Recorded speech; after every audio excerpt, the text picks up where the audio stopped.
बिस्मिल्लाहिर्रहमानिर्रहीम। अस्सलाम वालेकुम। हिंदी सीखने के लिए क्रिकेट अपडेट के लिए चैनल को सब्सक्राइब कर लें। World cup 2023 points table. तो न्यूजीलैंड 8 पॉइंट्स के साथ सर फहरिस्त है।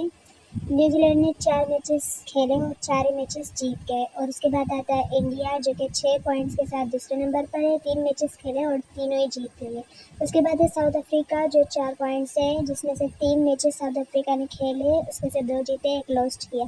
उसके बाद पाकिस्तान ने 3 मैचेस खेले और 4 पॉइंट से 2 जीते, 1 हार गया।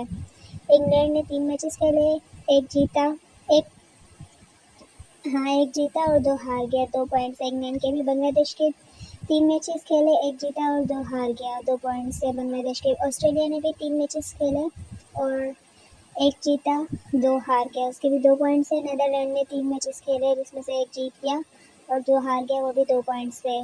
अफगानिस्तान के भी 4 मैचेस हैं। अफगानिस्तान ने 4 मैचेस खेले, जिसमें से 1 जीत गया, 3 हार गए, तो 2 पॉइंट्स है। और श्रीलंका ने 3 मैचेस खेले, तीनों ही हार गया, तो 0 पॉइंट है। सबसे पहले नंबर पे मतलब कि न्यूजीलैंड है। इंडिया, साउथ अफ्रीका और पाकिस्तान चौथे नंबर पे, इंग्लैंड 5वें नंबर, मतलब टॉप 5 में पाकिस्तान है।